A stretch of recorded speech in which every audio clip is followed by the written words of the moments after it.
Ghatal master প্ল্যানের কথা দেব আমাকে বলেছে।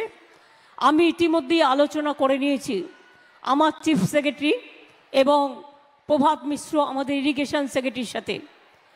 আগেও কপালেশ্বর কেলেঘাই আমরা মিদনাপুরে করে দিয়েছি, ফলে মেদিনীপুরের অনেক মানুষ বন্যা কবলিত হাত থেকে বেঁচেছেন। ঘাটাল মাস্টার প্ল্যান আমরা তৈরি করছি, 17 লক্ষ মানুষ উপকৃত হবেন। কেন্দ্রীয় সরকার ক্লিয়ারেন্স দিচ্ছে না বলে প্রজেক্টগুলো করা যায়নি, কিন্তু তার মধ্যেই আমরা আমাদের টাকা দিয়ে পলাশপাই, দুর্বাচটি, নতুন কাঁসাই ও ক্ষীরবক্সী নদীতে পুনর্খনন, চন্দ্রেশ্বর খাল ইত্যাদি, এতে ঘাটাল সংলগ্ন পাঁশকুড়া অঞ্চলের মানুষের সুবিধে হবে।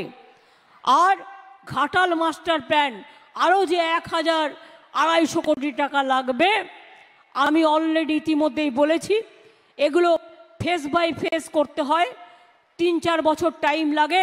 কিন্তু দেব যখন আমার কাছে আবদার করেছে, দিদি ভাইকে তো ফেরাতে পারে না, তাই কেন্দ্রের ওপর আর আমরা বসে না থেকে কবে দিল্লি দেবে, তারপরে হবে, কবে কোকিল ডাকবে, তবে বসন্তকাল আসবে, তা চিন্তা না করে আমি ইনস্ট্রাকশন দিচ্ছি, বিশেষ করে আমার প্রভাত মিশ্র এবং গোপালিকা আছে আমার চিফ সেক্রেটারি, তাদের কাছে পরিকল্পনা তৈরি করে এটা যাতে আমরা 3-4 বছরের মধ্যে আমরা করে ফেলতে পারি, তার জন্য।